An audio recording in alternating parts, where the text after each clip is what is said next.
All right, welcome back. Let's talk about the economy. It's pretty bad out there.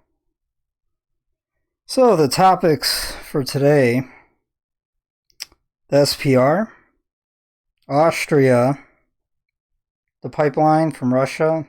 It's no longer going to deliver oil and gas. That's after Nord Stream. What happened earlier last week. What else? I'll talk about mainstream media and the narrative. BlackRock is cutting funds from Credit Suisse. Deutsche Bank in trouble again as well. Germany a lot of companies, small businesses are saying they're going to go under pretty soon by the end of the year in Germany. Kramer, that clown. We'll talk about him for a little bit.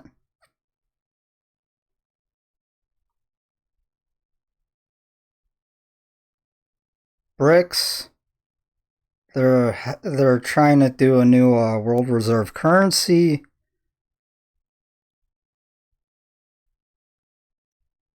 And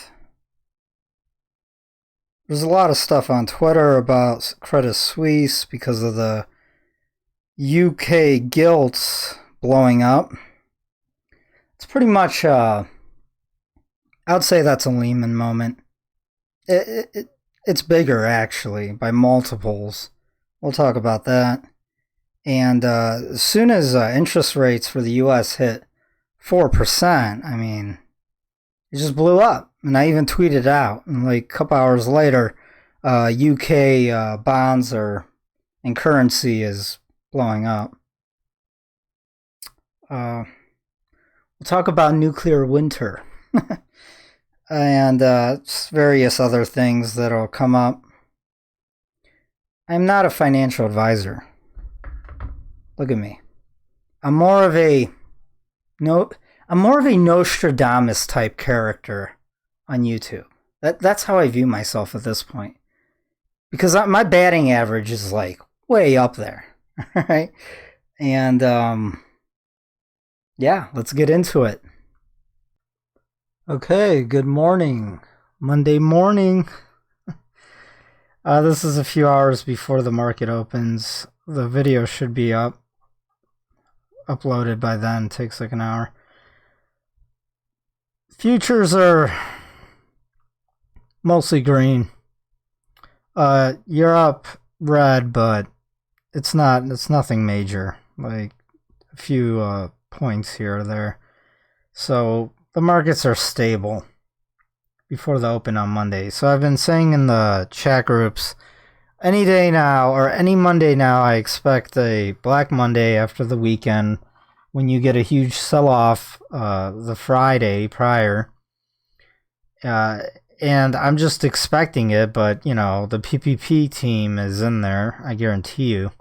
And I just expect it at this point.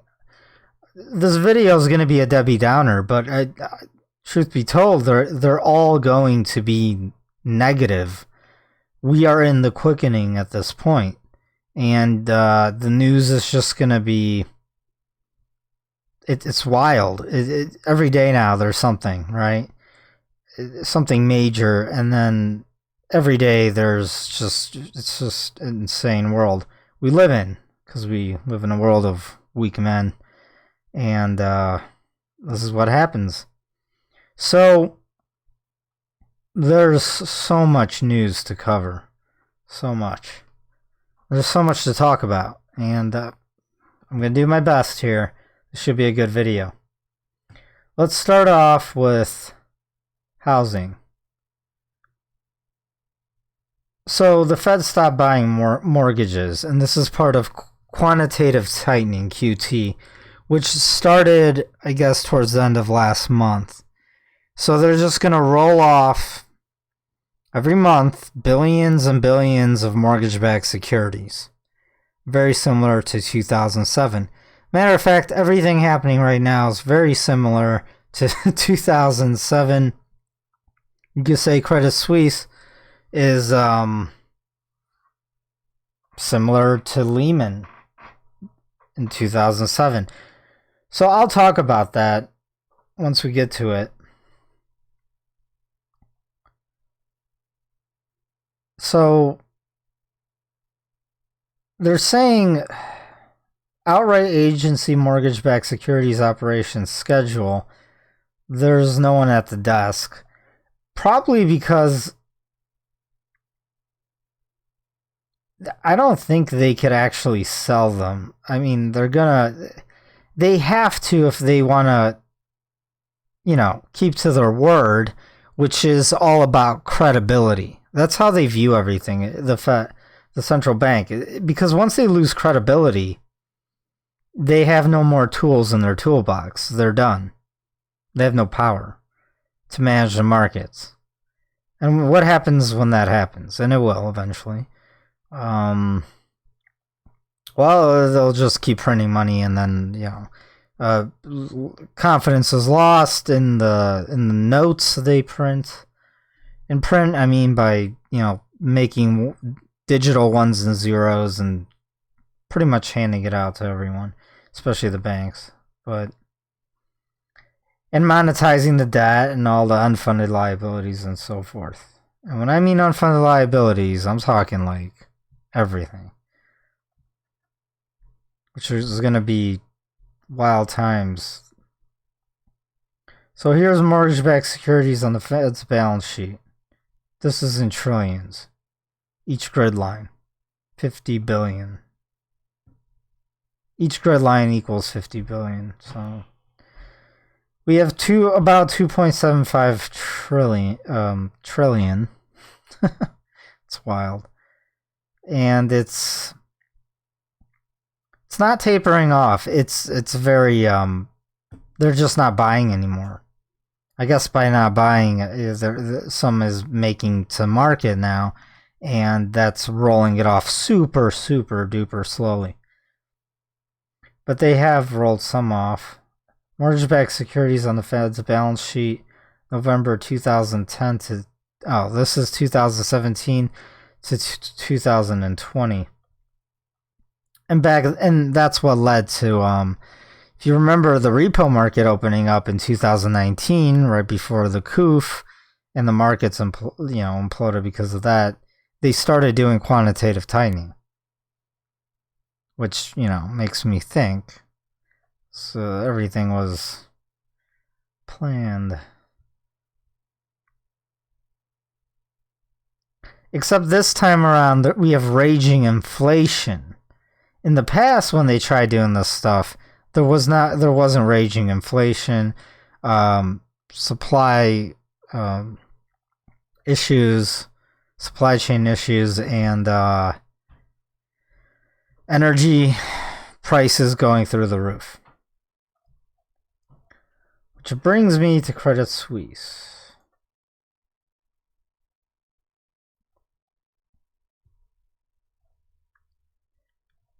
Where's that at? So here's some screenshots. So BlackRock says they're cutting leverage in some funds in UK pension crisis. Now this is a pension crisis, but it's also leading into a mortgage crisis in the UK, because maybe don't quote me, but they have some sort of system where it's locked in, and then like every 2 years they have to renew their mortgage. But when they go to renew it, it's literally like at 8-10%. And, like 30 years ago, 10% didn't sound too bad. But in today's world, you have to understand that in the West, Europe, and the US, Japan, Australia, these regions, people can't afford 10% on their mortgage, because the cost of living is so high. Inflation has been here this entire time, just eroding everyone's purchasing power for decades. So, because more of your money just goes to food, utilities, gas, and just everyday expenses, living costs, right? And at 10%, it's like, it's just not affordable for anyone.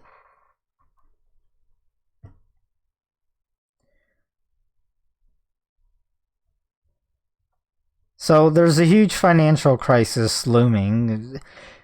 Listen, in Europe, I don't know why anyone is even surprised. The pipeline, there's no energy going into Europe. What do you think's going to happen? Look, thousands of German stores on the brink of closure. Energy costs in the country have increased by nearly 150%.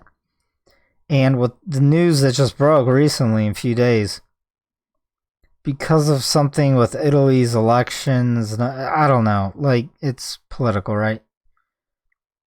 Austria, the last remaining huge pipeline from Russia into Europe is going through Austria, and now they cut that off as well.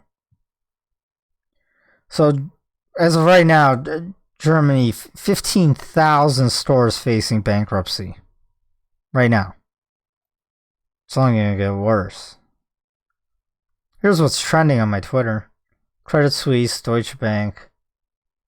Putin claims annexation of 4 Ukrainian territories. So that's, it's just became not like a special operation. It just became a, they're taking regions, they're annexing them, right? So they had some sort of elections. I'm not going to get into whatever, I don't know. But they're saying those are parts of Russia now. So it allowed Putin here to be able to mobilize his entire army and call in troops, right? Reserves, and anyone willing. And people are fleeing the country as well. But because this just went to the next level as a real war. So what that means is if Ukraine or NATO attacks those regions, he could declare absolute war and then just sweep through the country. And he's going on the offensive now. And there was a retreat, but that's what's so it's gonna escalate, right? He's probably gonna take all the way at least halfway through the country. That's what people are guessing. That's probably what he's gonna try to do.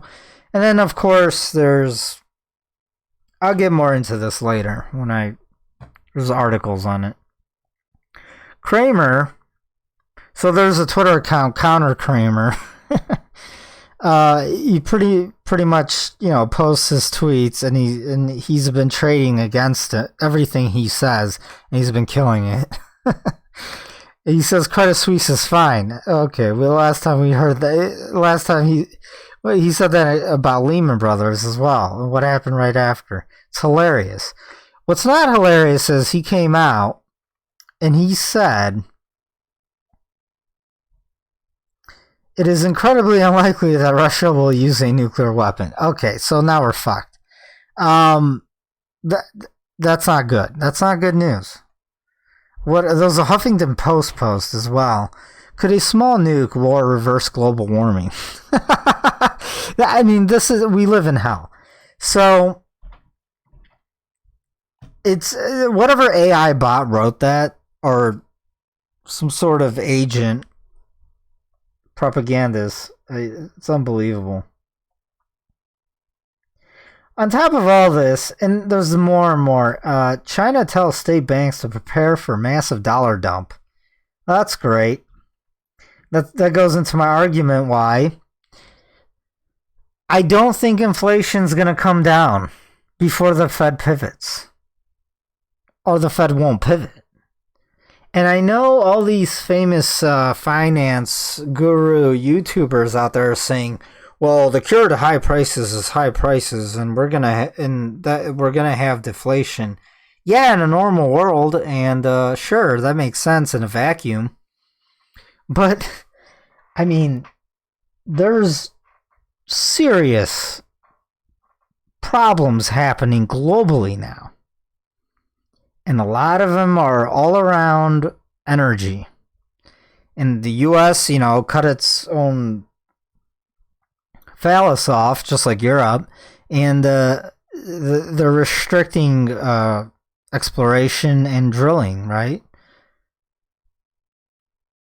So if energy, I'm going to get into this later, but listen, inflation can come down if energy prices don't. It's that simple. Why? Well,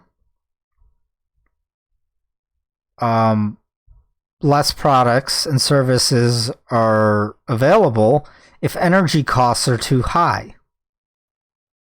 They cut companies will stop producing goods. I'm a supply side econ guy. I don't believe in demand side because it's nonsense. If someone builds it, then people will come and buy it.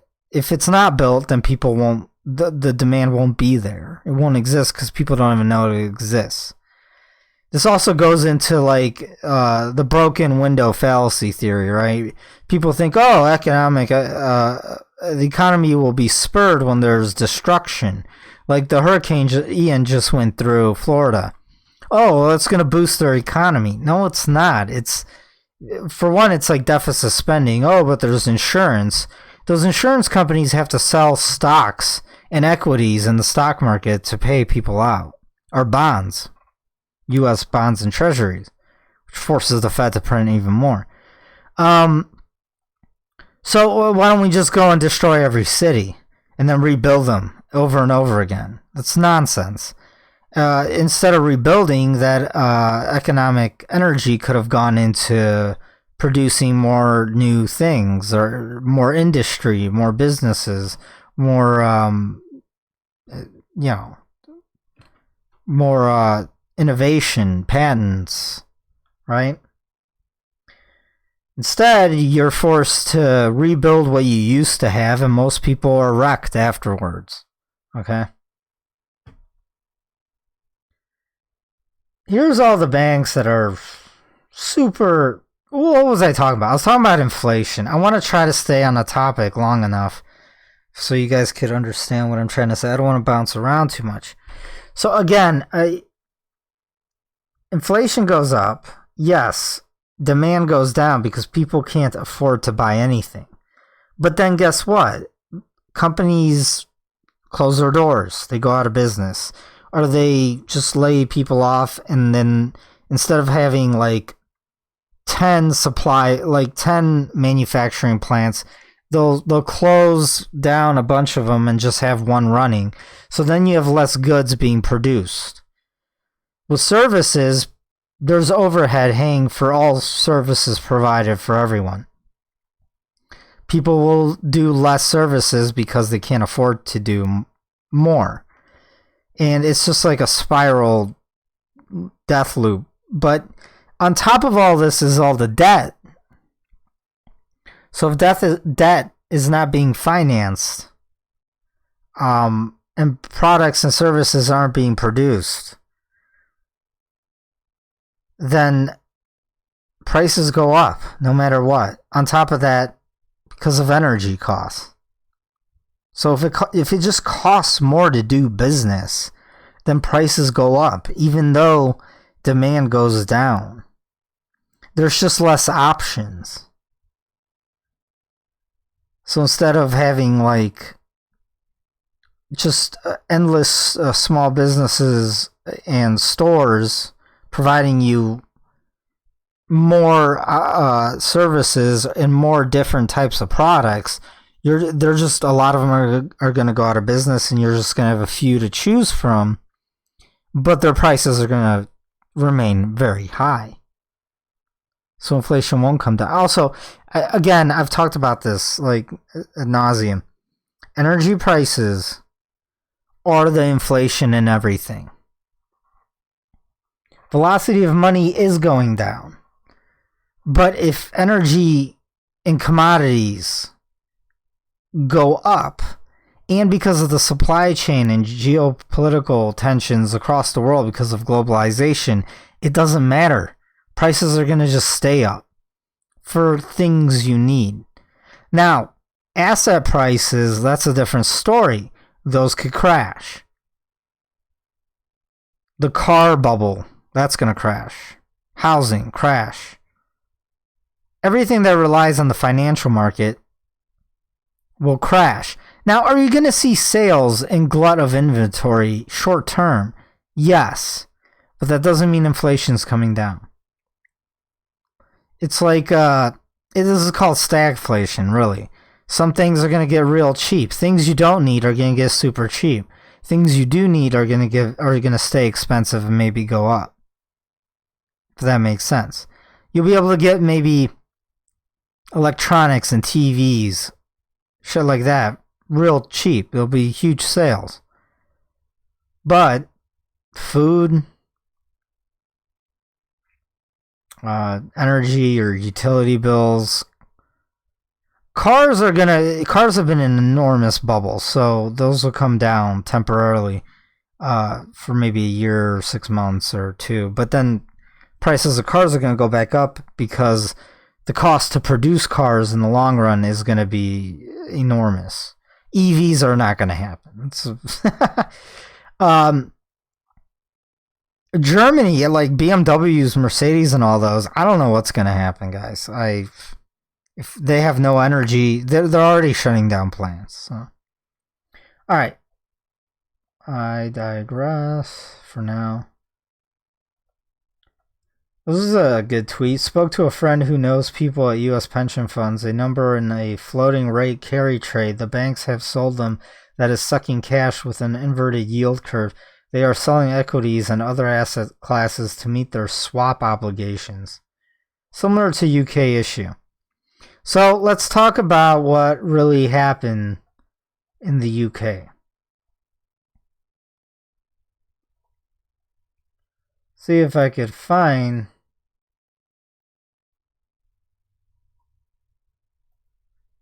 a UK article.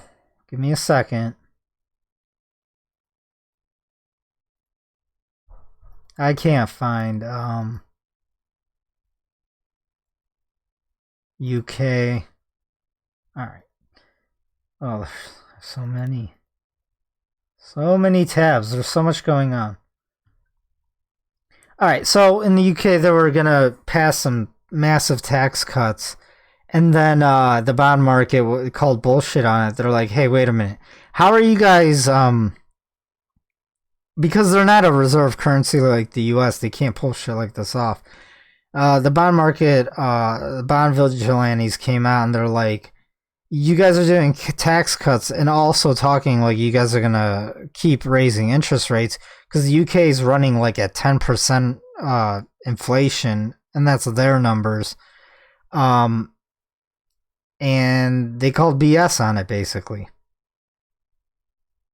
And this is a new party that was voted in. And you're going to see this across the West. Like, party after party is going to get booted because no one's going to be able to fix any of this because it's really just a mess.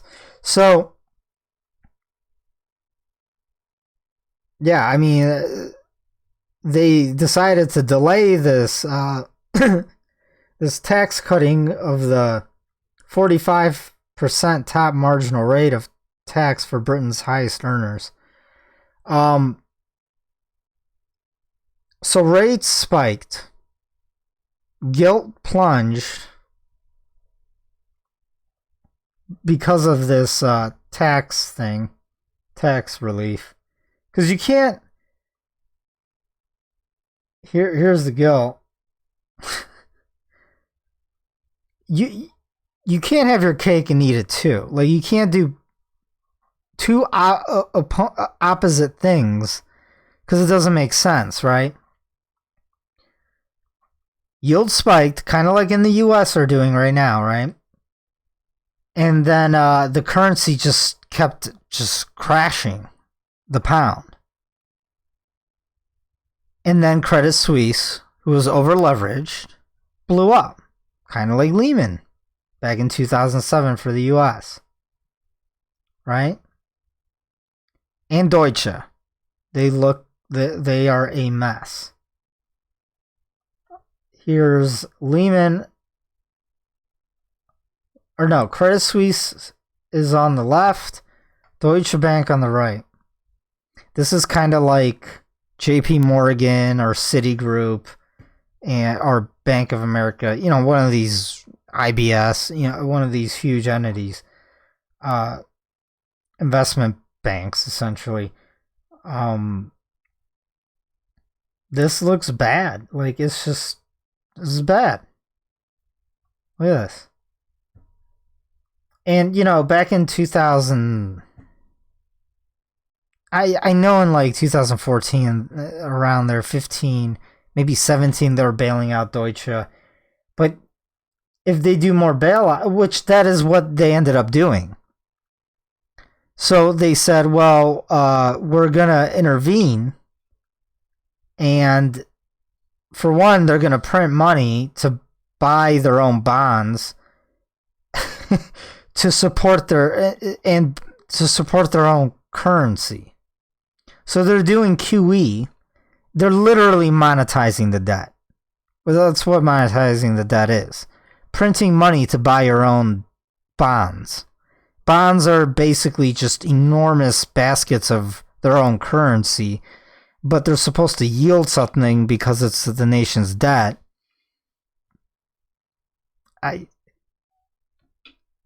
So it's like printing your own money and buying your own money with it. And their investment banks are... The CEO of Credit Suisse said something on the... I tweeted it, that they're very concerned. Let's see how much they fell since 2007, since the global mortgage-backed security crisis. They've fallen about 73%. That doesn't sound right. I feel like it should be more. I'm really zoomed out, so it's hard to... yeah, it's like 73.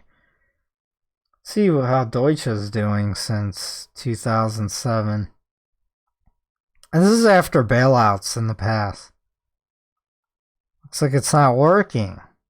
They just keep taking on more leverage. Holy... 94%. And this is the recent plunge. This is a weekly chart, so you can't see it. Here's daily. Look at this gap. Let's look at the 4-hourly. So in the past few days, since like Friday, we're looking at a 25% dump. Yeah, this is Lehman moment, in my opinion. I mean, more things are going to break soon after. This looks like a shitcoin, a crypto shitcoin. This is the 10-year gilt, the bond. Look at this. Wrecked. And this all happened, like, coinciding with the tax cut, but I think maybe the U.S. 10-year hitting 4%, which is this blue shaded area graph.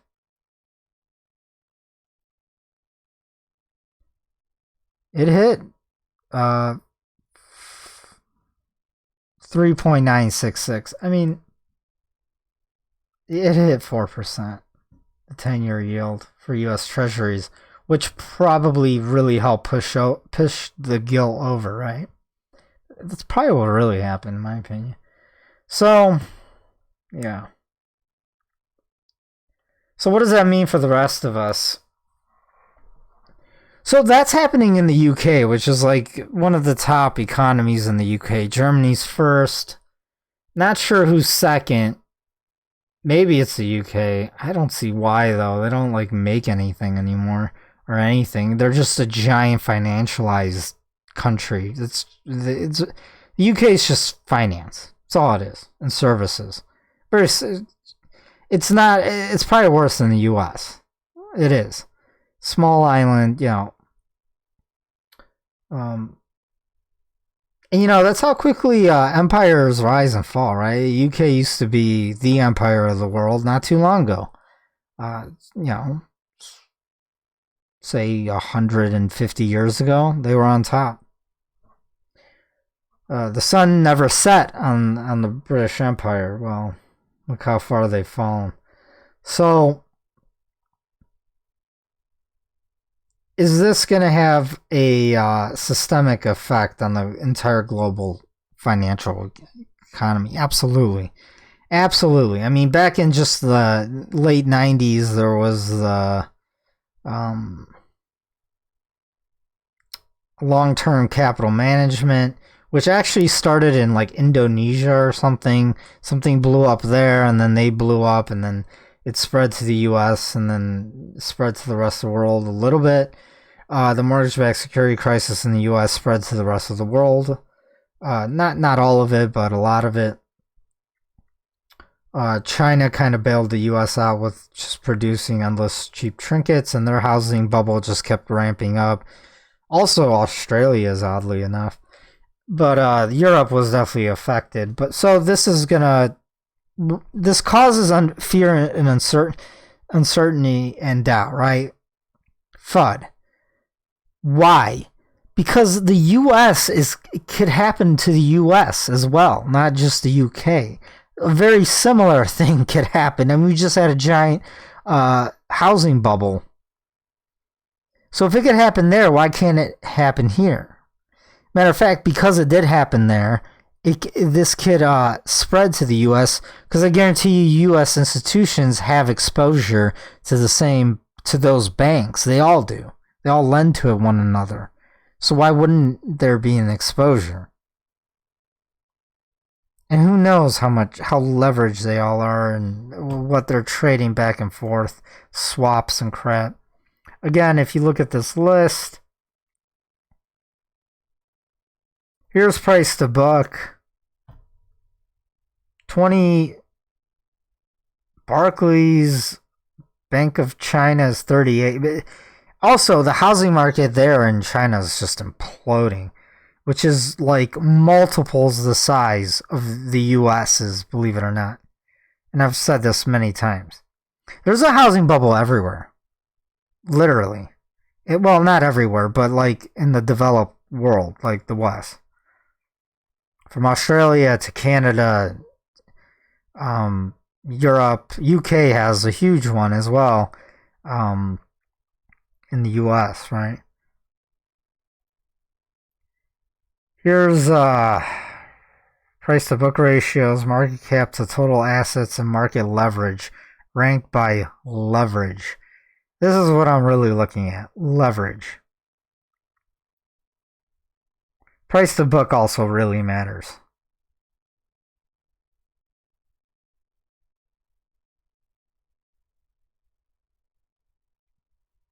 So, if you see anything on here on this list, which we all do, you really want to make sure they have low leverage. The less leverage, the better. Soc General has 108. Deutsche Bank is actually above Credit Suisse. It's a 74 leverage. Barclays is up there. Mitsubishi. Anything above like, I'd say 30. Let's say 33. Well, that's Credit Suisse. They're 33 leverage. So everything above them with also a higher price to book is really suspect of the next domino. No one's price to book is that bad, whose leverage is higher than Credit Suisse's, but ING again, and they were in big trouble during the mortgage-backed security crisis back in 2007.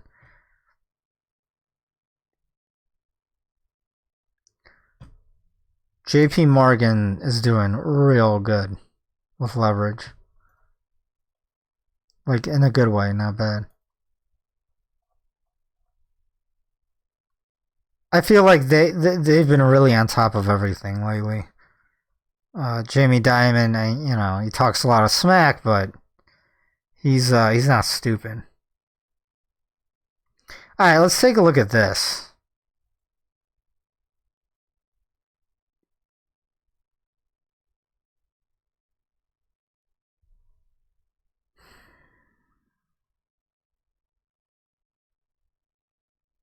Didn't open. Here we go. This is U.S. crude oil and strategic petroleum reserve for the U.S. SPR. If we max out, not looking good at all. At its peak, it was at 656 million barrels. It's only at 422 million. So, I don't, like, if they go to 50%, that's pretty bad, especially with what's going on or all around the world. I mean, yeah, East Europe, that's a proxy war with the U.S. Let's just be real. I think we're going to need it, with everything going on. On top of this, OPEC is cutting 1 million barrels production, I believe. Can't be a day. Where is it? OPEC and its allies will consider cutting oil production by more than 1 million barrels a day. Wow, okay. That's a lot. 1 million a day. 1 million barrels.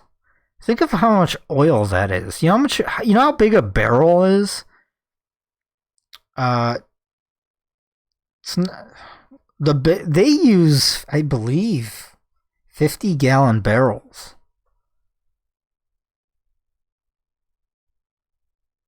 That's a lot of oil.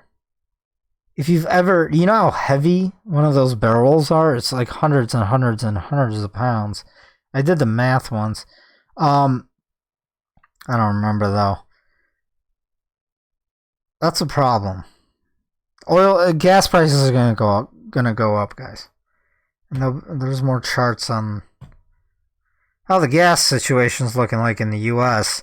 Europe, I don't know what to tell you guys. I do feel bad for you guys. I mean, you guys are. It's gonna be painful. It just is. And who knows when it's gonna end? That's unfortunate. Very unfortunate. A lot of my listeners are from Europe, by the way. All right, this is the most important thing right now, I believe, in my opinion. So Nord Stream 1 and 2, these are enormous pipelines that took like many, many years to build. And they're enormous. They're built by Russia to supply Europe. And in mind, it cost them tens of billions, but it's not even that. It's what it could have done, right? It could have brought them a massive revenue stream for their entire country. And it could have done a lot of good for Europe. Cheaper energy, right? Which boosts the economy and the standard of living for everyone. So the question is, first of all, listen, these pipes are enormous, thick steel, and then they're coated in concrete. If you've seen pictures of them, look it up. There's none here. It was obviously who has the submarines or whatever, or who has the means to be able to blow them up, right? Well, either Russia did it, or Europe, or pretty much the U.S. And I'll let you guys decide who you think. All right, it doesn't matter. It's happened. And of course, no one's taking credit, but everyone's blaming each other. This is a very big deal. This is They can't just fix this. It would take years. Or maybe the water rushed into the pipe and it's all rusted out now after seawater, which is salty, went in there and corroded it. So it's all probably scrapped and down the drain. That assures Europe will not get energy cheap for years. Maybe a decade. Who knows? I mean, someone has to build. There was one that opened up around Poland that does like 5% of what these were doing. There's talks about this new one being built coming up from like Israel or something. Listen, they should be happy to get 10% of what they were getting by many means, and it'll probably, and I mean just getting 10%. The cost of that 10% may be more or as much as what they were getting 100% flow prior. So Europe's energy just got cut by like 90% or something. And they do have more pipes. But like I said, there was a dispute. And now those got shut off as well. And those pipes go like right through like Ukraine, Austria. So Europe is back to like the 1800s. I hate to say. I mean, yeah, they're going to get some shipments from the U.S. And Blinken here he gave a little speech or something, and he literally said, well, we're going to benefit greatly from this because we could send them LNG on these ships. And yeah, and I'm looking into buying some stocks related to that. But I mean, this is economic disaster for Europe, and it's not going to be fixed like anytime soon.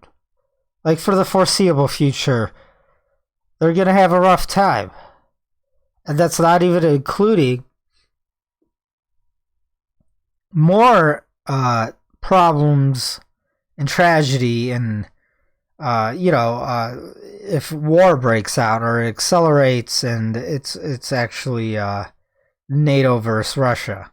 At that point, like, I mean, their power could get knocked out on both sides. But I'm saying, like, at that point, it's as bad as it gets, pretty much. And, people think, oh, this could get bad as World War II. Listen, if there's, like, something like that, it's worse because there's more people and there's more infrastructure that provides and brings power and food for all these people in Europe, right? And the more complex and larger the systems, the more fragile they really are. And with a modern warfare, I mean, it's like it could be really bad. So if you're in Europe, you should already be a prepper if you're listening to me. But if you're not, hey, do what you can while you can.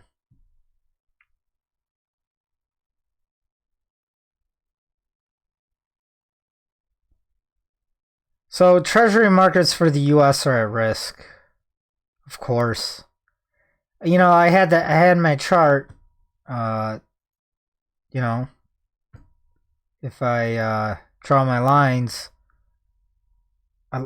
they keep deleting, or do I not keep saving?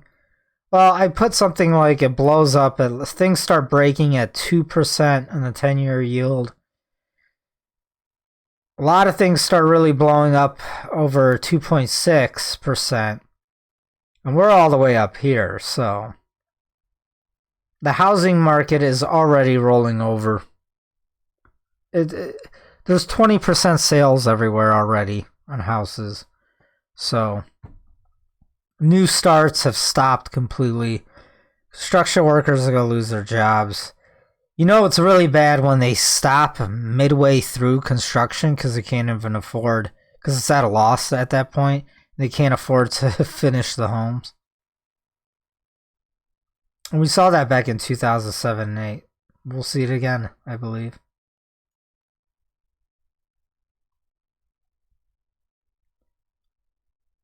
Let's read a little bit of it, I guess. Well, it finally happened. What we've been warning for the past year, namely the Fed's aggressive rate hikes will break something. Remember, every Fed tightening cycle ends in disaster and then much more Fed easing. Did in fact break something, actually quite a few somethings. First the BOJ, then the BOE, just maybe Credit Suisse. And as Bloomberg Garfield Reynolds writes, Treasury 10-year yields are surging relentlessly higher in a way rarely seen, as they have finally realized the Fed's resolve to tame inflation. They just climbed for the 9th straight week, the longest such streak since early 1994, jumping 1.18% points in that time. That bond sell-off is only the most savage move since the April-May rout that sent yields up to 1.4%, blah, blah, blah. Alright, we get it. I mean,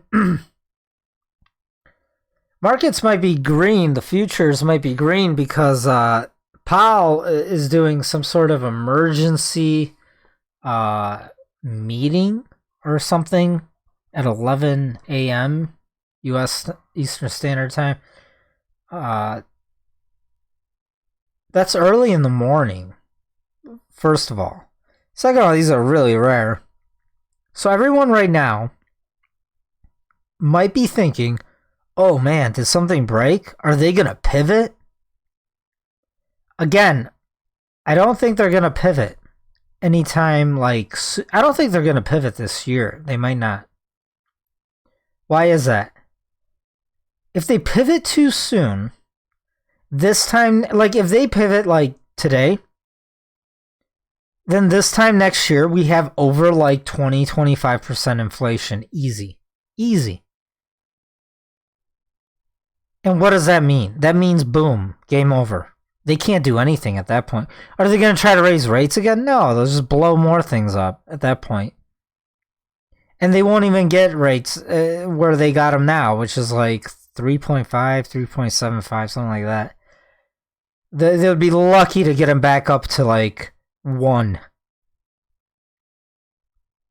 If they pivoted right now, stop raising rates, and just started doing QE or something, start bailing someone out, or did the repo, if they did that and then started doing QE by Q1,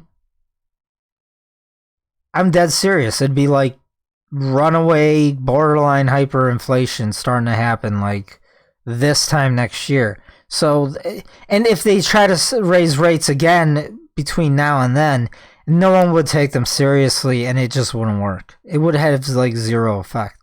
There would already be a run on everything and shit.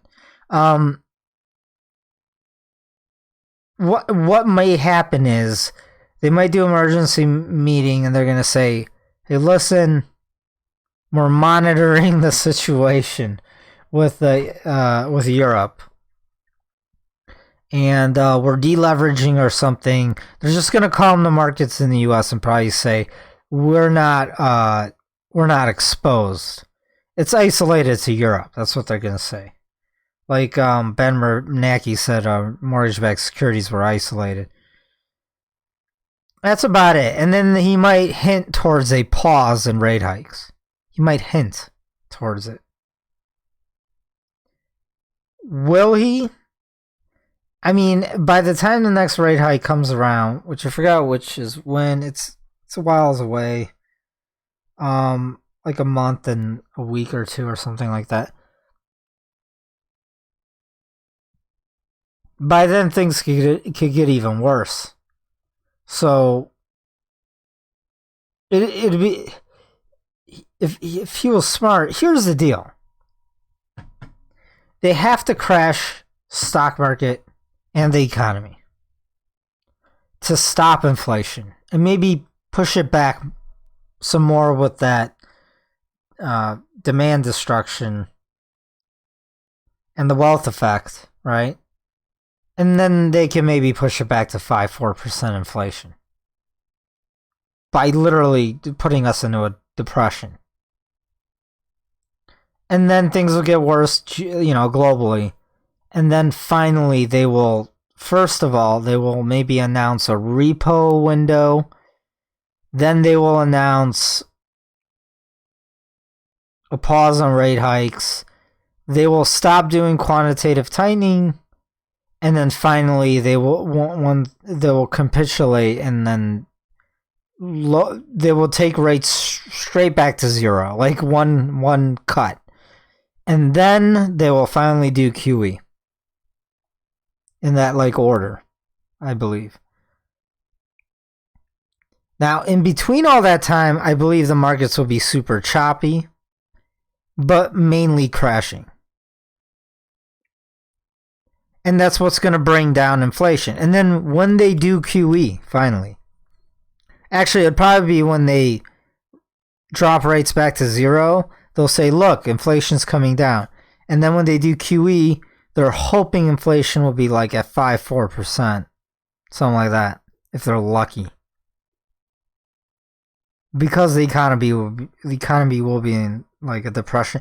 And by then, people will be getting laid off, massively. It'll happen quickly, within a couple months. It would just be massive layoffs everywhere. Boom, boom, boom. Amazon's already shutting down a bunch of warehouses, supply shipping warehouses, hubs.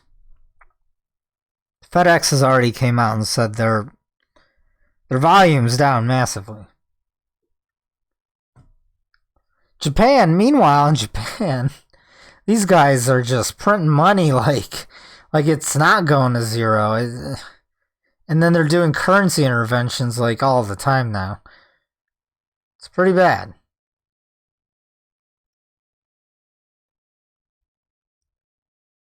So, that's a whole different video. I don't want to go into it, but ever since their housing bubble burst, they've just been doing the same old, and it's finally catching up to them. All the inflation, and this is probably have to do a lot with global supply chain issues, maybe, and energy, right?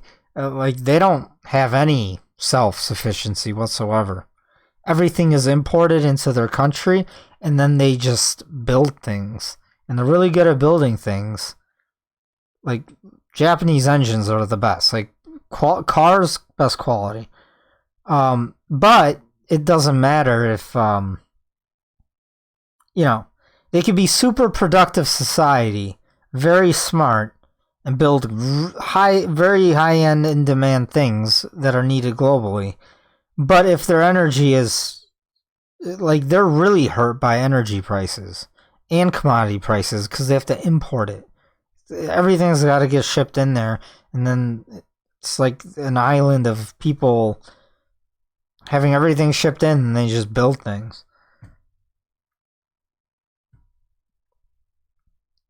UK's Truss pressure to abandon tax cut for the rich throws Kwarteng under the bus after revolt.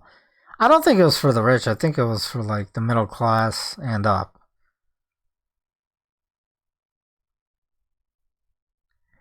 Revolt is in the air in Europe, but yeah, I guarantee you next spring is going to be wild. As soon as the ice thaws, people are going to be pissed.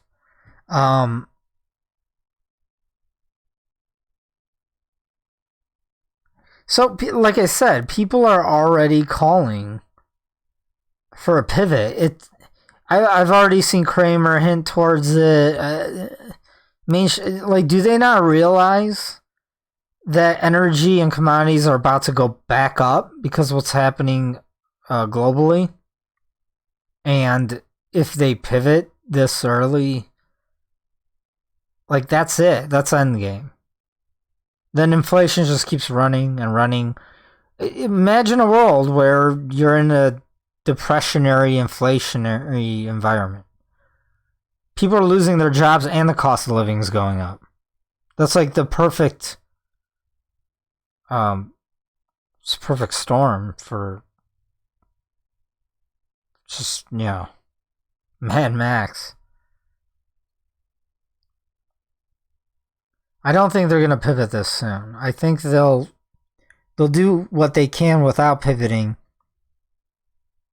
They probably still want to get one more rate hike in, but probably be a smaller rate hike, like 50 basis points, maybe 25.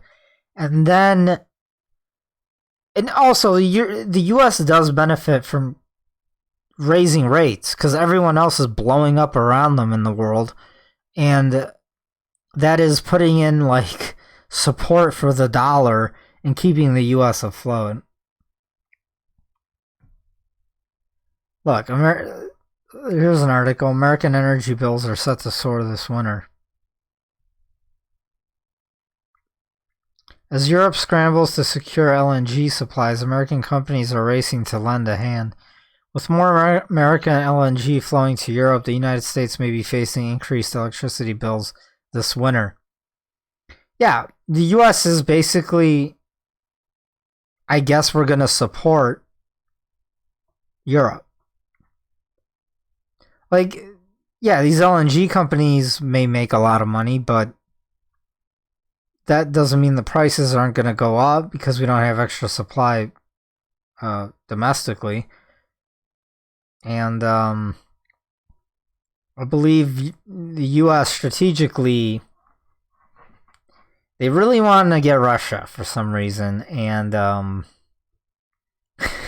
they're willing to support Europe as to do it. Over what? Some, like fake country. It used to be a part of Russia. Like they speak this, most of the people there, half the people there speak. Like, I don't want to get into it, but it's like, I think this is the perfect scapegoat for the global economy collapsing anyways. It's just now they have the perfect excuse. Look, war, world war. That's why everything's going to crap. It's not that we, central banks and politicians can stop spending money in your future way and built a giant financialized, globalized Ponzi. So you guys know my thoughts.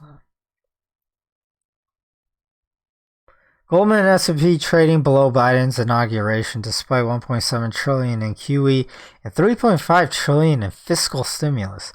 Holy shit, did he really spend $3.5 trillion in it's like we don't even feel it. Like, nothing got better. Everything got worse. Where did all this go? It went somewhere. Probably not the right place. Probably a bunch of corporations were buying their own junk bonds. That's why they haven't all, like, gone under. Their sales are horrible. Most like, these S&P 500 companies, like, a lot of them don't even make a profit. You guys know that? They don't make a profit. By the way, I always forget to mention this. Most companies in the U.S. stock market are down like 60%, 70%. It's only the big companies that are up, are still holding on, and that's because of index funding, Ray Dalio's genius invention. Well, for himself, but not for free markets. Kind of ruins it. Well, it wouldn't ruin it if we didn't have a central bank, but,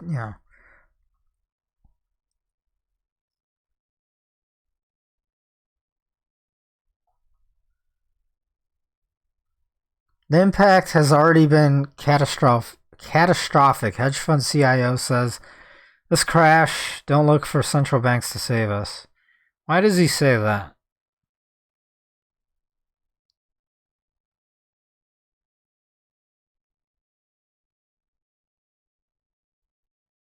I don't feel like reading this because it might not be good.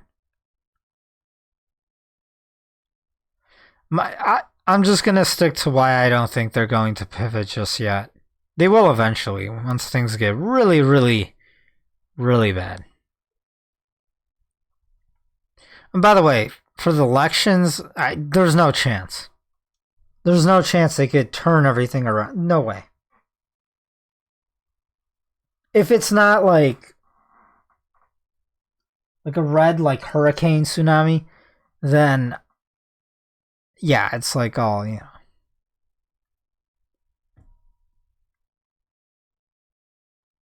Oh, by the way, the student loan, well, yeah, it's a huge crisis. I don't want to get into the numbers, but apparently he's taking it back. He's not going to give a student loan forgiveness to a lot of people. It's like he wanted to get the headlines out there, right?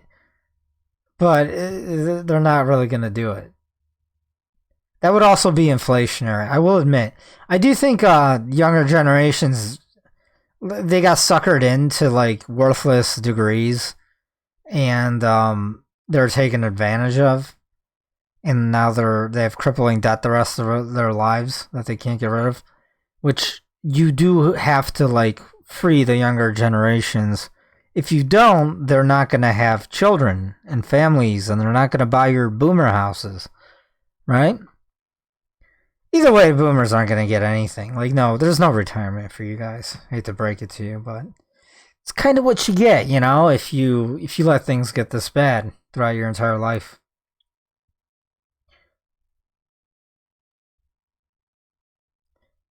Yeah, I already talked about OPEC. By the way, I don't think they're very pro-American, to be honest. This is interesting. So here's the rift between the powers to be, and it's like different cartels, right? It's like cartel red and cartel blue. And together they're in the same mafia, but they still disagree on things, and they still compete against one another for power.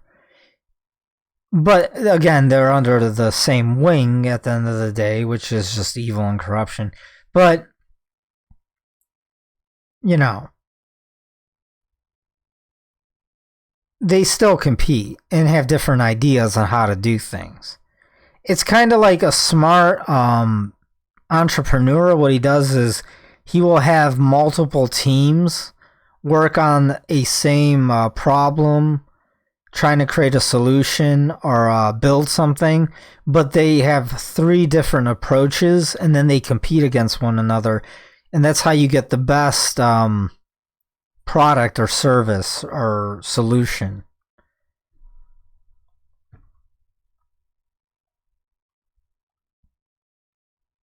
Yeah, here's the new Baltic pipe.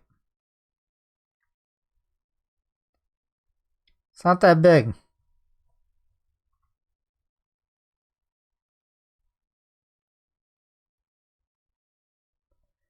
Yeah, so I listened to his speech. He said a few times he's serious and he's not bluffing. Listen,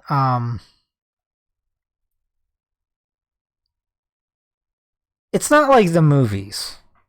It's really not. I mean, have you seen Hiroshima and Nagasaki? Bustling cities filled with people. Chernobyl, you know, it's like a wild refuge place. It's a bunch of small animals that live there. Vegetation's flourishing. A bunch of little old ladies living there, and men with babushkas, right?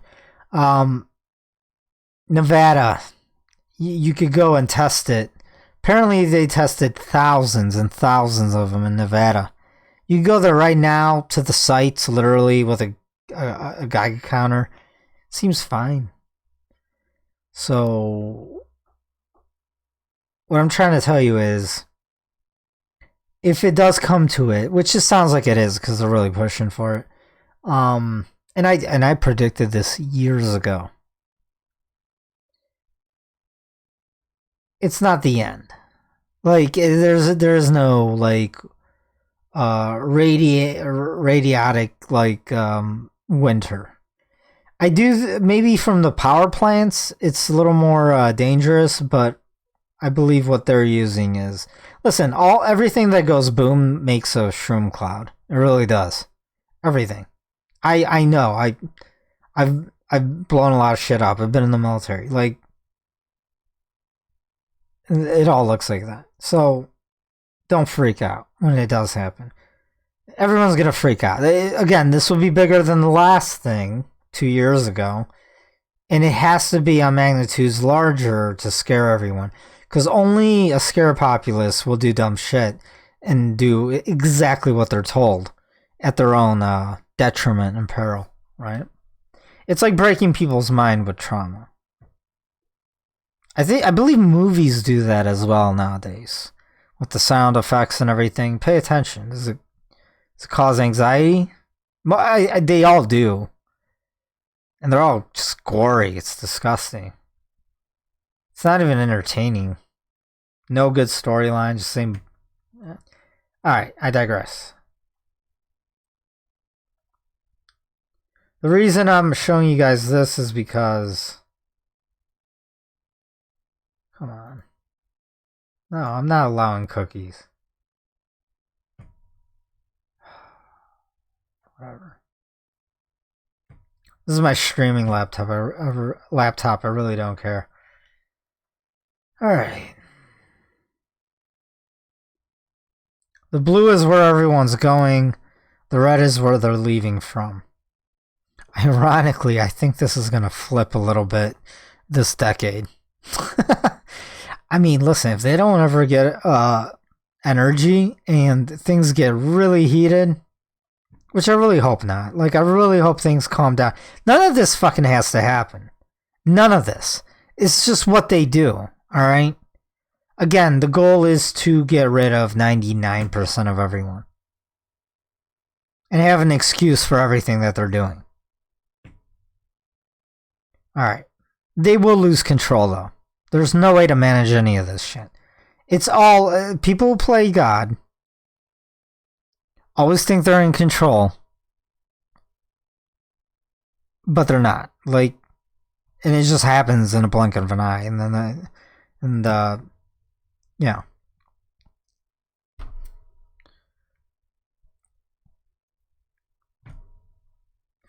A lot of people on the planet still.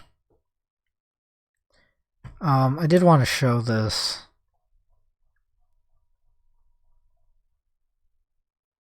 So they want to put the Kool-Aid in the livestock. I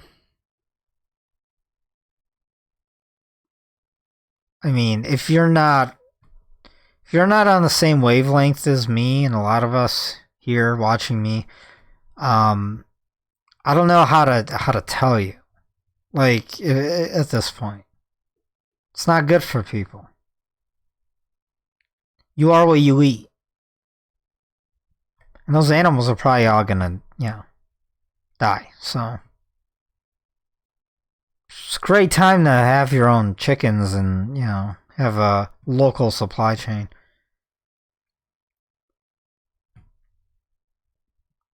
Here, you can look at that. I mean, you know the hedge, you know the website.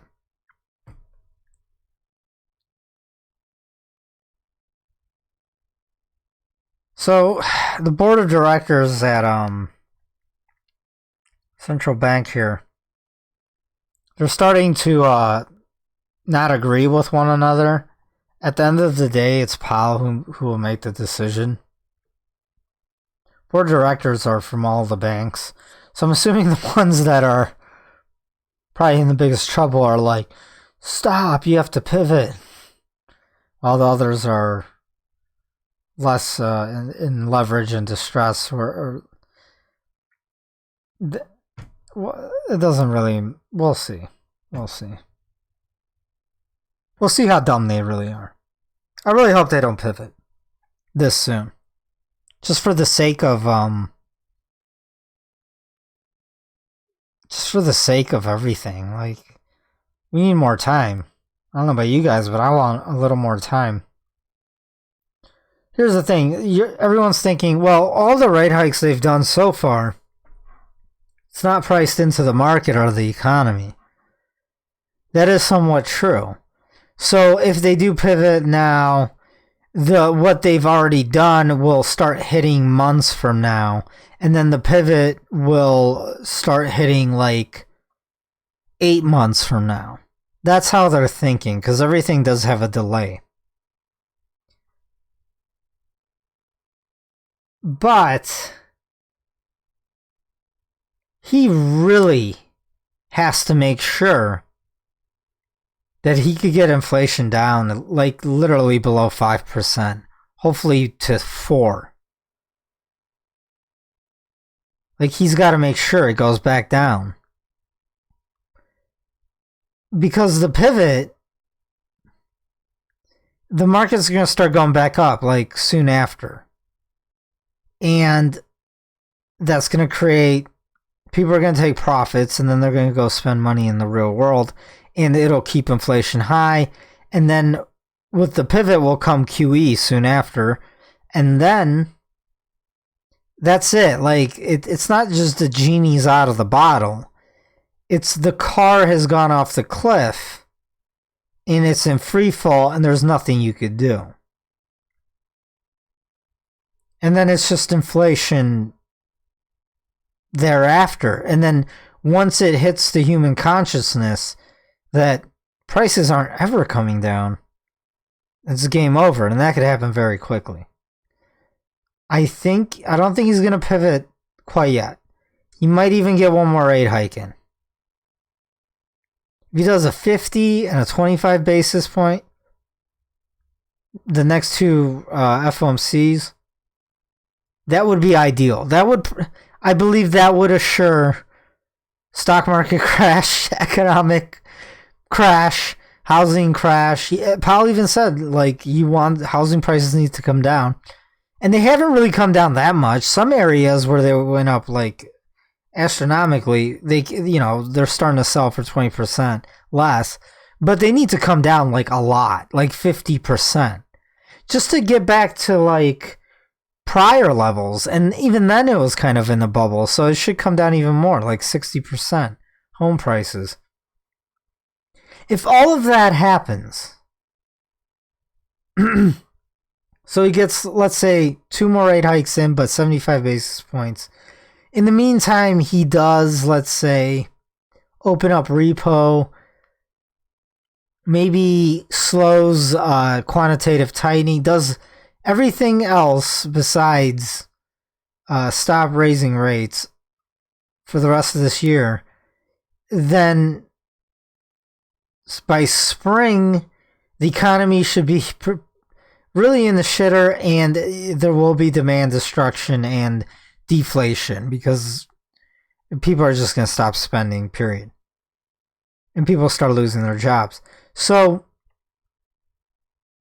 but this will be in the face of energy still going up despite. I mean, if he doesn't, okay, so if he does 2 more rate hikes, but small ones, waits maybe like another month, like a good month into 2023, energy prices will go up, but they're not going to go up massively like they did last year. So, and that'll be because the Fed will be the last domino standing while the rest of the world keeps capitulating on their rate hikes. So again, this feeds into the Brent Johnson's milkshake theory, which I believe I'm like the first guy who started really giving him credit. And now everyone's like, oh, $1 milkshake theory. He was right. I'm like, yeah. All right.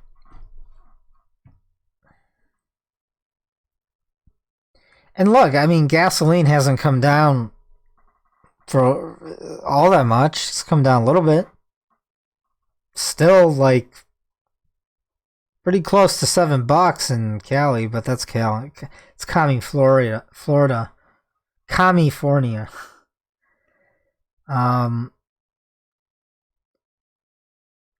Yeah, it sucks to be on the West Coast. It really does.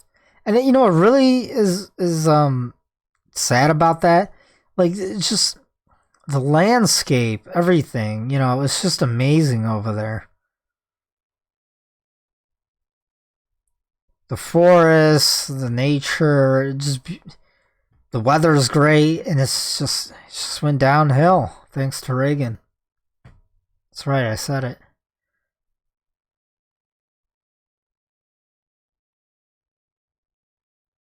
It's at 6.93 per gallon in Mono County, Cali.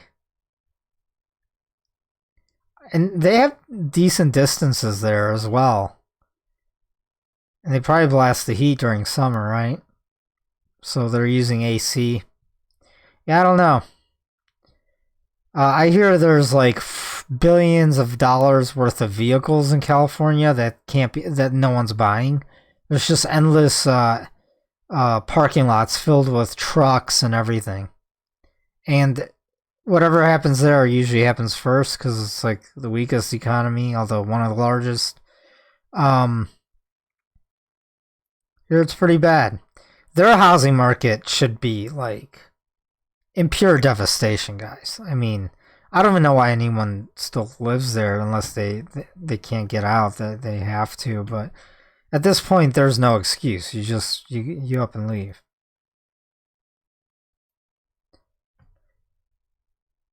U.S. pension funds could face their own Lehman moment. Yeah, I kind of hinted towards that earlier. I mean, the thing with so I did forget to mention this. There is a regulation in the UK which they have to like get paid out a certain percent yield, and everyone needs to get their pensions from like the unions or something. Well, it's the same thing in the US. In the US, I believe they need to get like 7% annual, which is funny because it's below inflation. But with the markets tanking, because pension funds invest their money in bonds and stocks, yeah,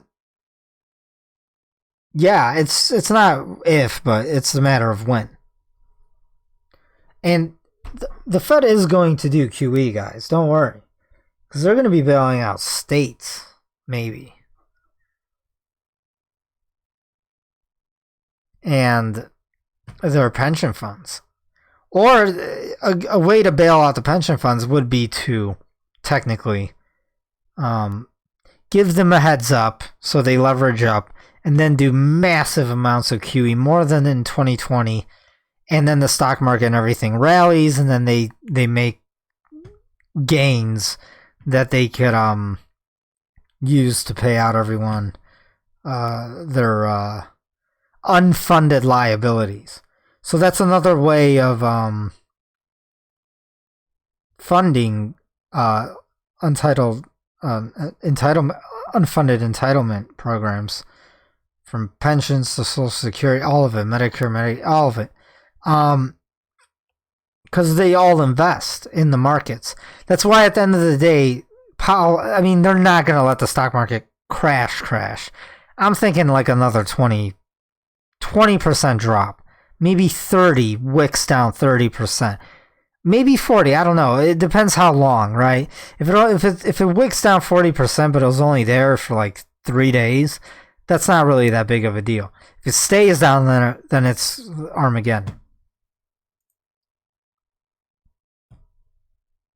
Here's what I was trying to find. Yeah, here's all the pipelines. And these two are big ones. And these are the last two to supply the rest of Europe. And they just shut these off as well. I mean, listen, there's going to be retaliation. If they didn't do it themselves, they're pissed, and they're going to do something in retaliation. They're pissed, all right? They've been working on this. Look how big it is. It goes on the ocean floor. Billions of dollars.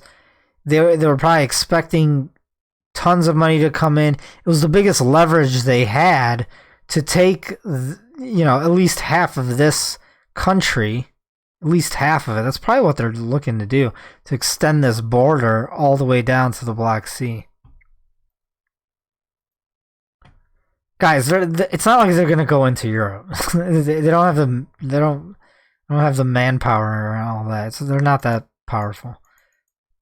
And there's like no benefit.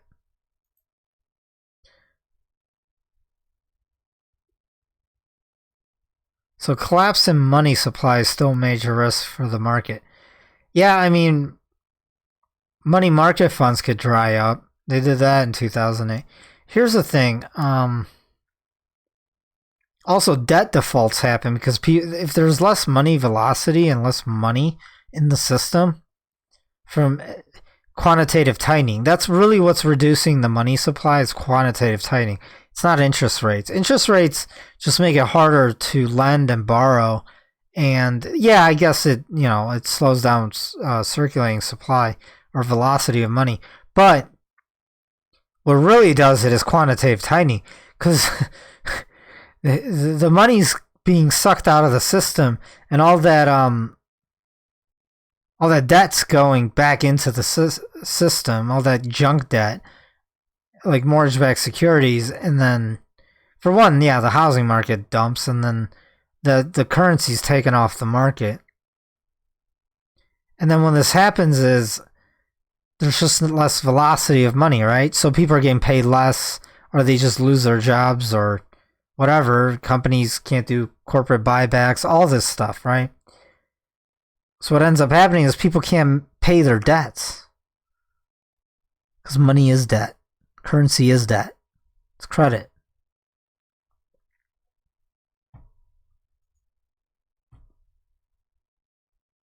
Yeah, here it is. Yank student loan forgiveness, 770,000 borrowers.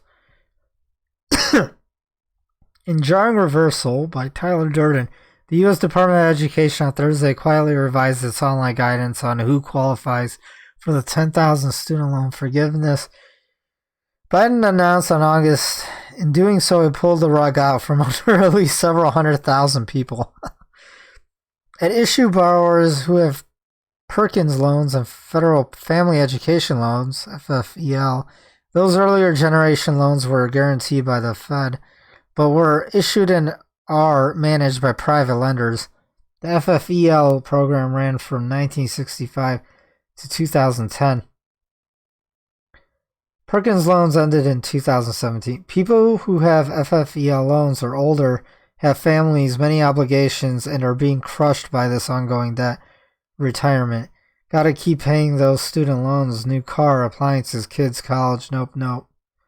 That's, that was someone wrote that on Twitter. On Thursday, however, the Department of Education, without fanfare or a press conference, changed the rules by adding this content to its website as of September 29th. Borrowers with federal student loans not held by ED cannot obtain one-time debt relief by consolidating those loans into direct loans. This is no marginal change, an anonymous Biden administration official told Reuters. All right, well, yeah, I mean, I think they just see that there's no way of having any good outcome for elections, so here's another thing. These are coming due. The payments are starting back up.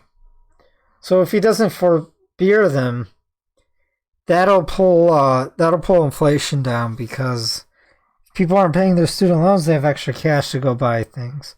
And usually these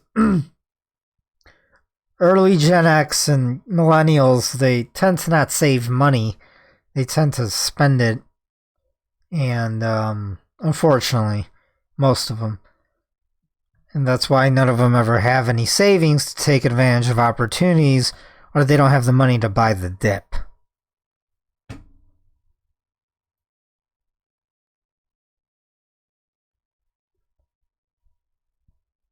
So, hopefully I was recording. Yes, I am. Thank God.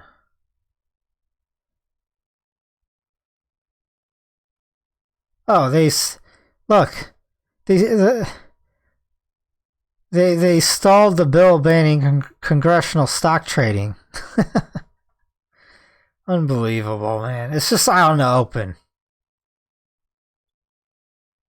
$45.6 billion from the PPP loans. was pretty much fraudulent. People fraudulently applied for them and got them.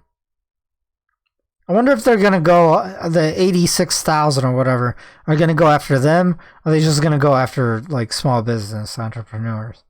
Well, I have a feeling we're going to find out.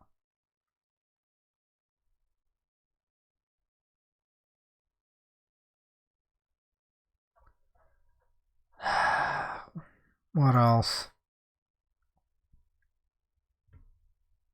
European inflation is out of control.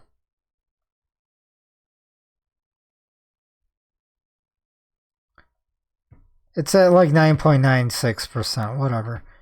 And that's their numbers, so who knows? It's probably 20%. Here's a map.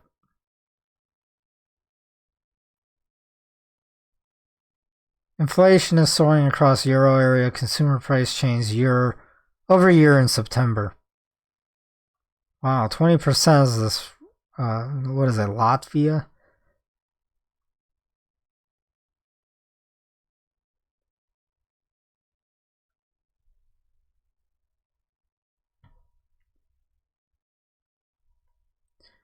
Alright, what else?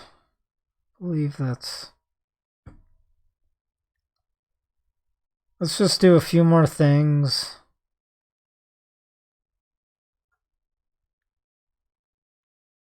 We'll look at charts for a second.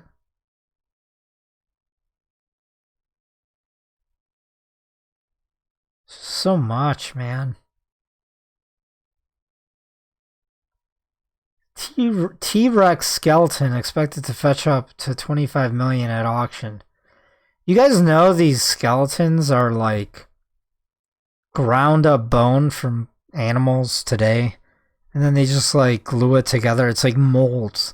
None of them are real.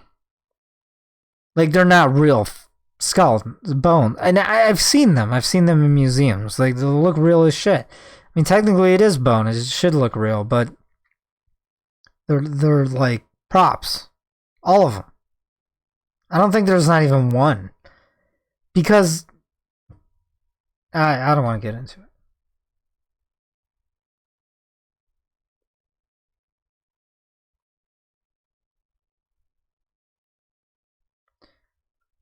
Fauci's net worth soared 66%.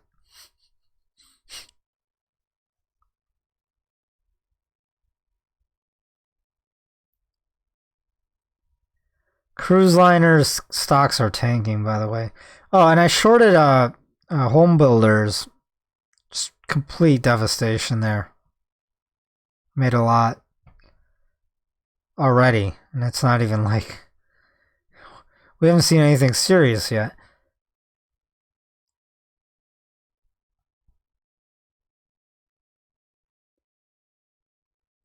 UK pension funds are still liquidating assets seeking bailouts. They'll get bailed out. Of course, you know. It's just, they're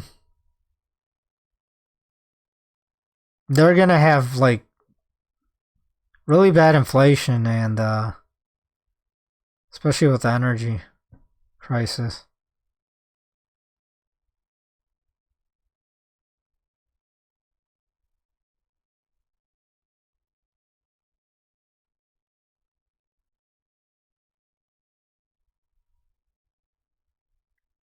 Nike, they're not selling as many shoes. Stimmy checks, man. There's no more stimmy checks. And dude, like, shoes were... I couldn't find shoes forever. Like, ones I really liked, you know? And they were all sold out, like, everywhere. Like, not in the stores, but the stores never had the good ones. Online, they were just sold out everywhere for, like, the past, like, 2 years, ever since the first stimmy check. You finally find a good pair.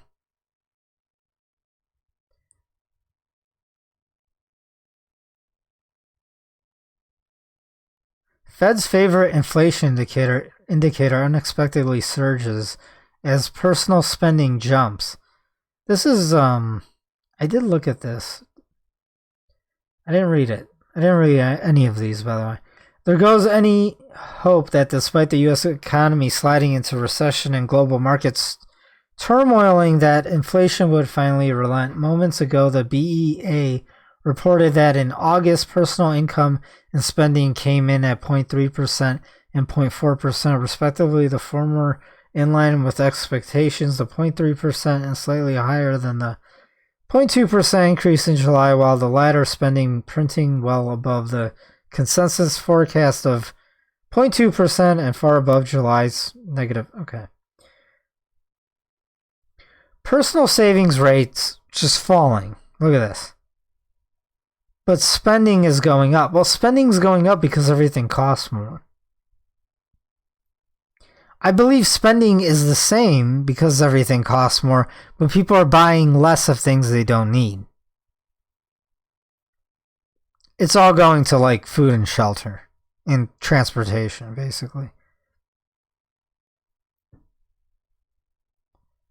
There was a sentiment indicator that said Americans feel that prices are going to drop soon. Or maybe they're just hoping and waiting for that. They're like, this can't go on forever. We're about to find out. Well, we'll see if the Fed has the balls to let the markets drop. Housing market drop. Asset prices across the board drop. And let some firing happen. Because the malinvestment is so bad. They've got to let some form of weird equilibrium happen, which they will never let happen, but they need to get rid of all the excess. By the way, luxury cars are all over the place for sale now, so those people who held a lot of stocks and were getting rich, they're the first ones to get hit hard. So luxury goods are falling already. And but the necessities of life is last to go down in price, and that may not go down in price.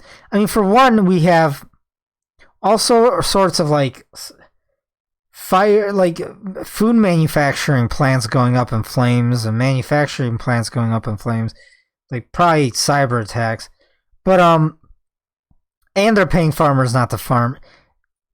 Shortage in fertilizer, global supply chain issues, because of globalization, we would like buy a banana from Brazil, they'd ship it to like China and package it, and then ship it to like California, and then from California, they would like put it on a ship, and it would go all the way back down to the Panama Canal, and then go back up to the east coast of the U.S., because that makes a lot of sense. And somehow that's cheaper. It's all nonsense. Because of that failing, and it costs a lot of energy, right, to have it shipped all over the place. Inflation, it's going to be weird. Stagflation, guys. I've already said it, right? So inflation isn't coming down. I bet Powell thought inflation would have came down a lot more by now, and he's like, holy shit, it's not. And that's why he keeps talking tough, and he went off the cuff. He wasn't reading from his notes when he was speaking at the last Jackson Hole. He was basically like, I'm gonna do what it takes. Like, he's trying to become Paul Volcker. I believe he's scared because he knows he's going to have to pivot soon, and inflation won't come down despite all these rate hikes. Well, now he's finally doing quantitative tightening.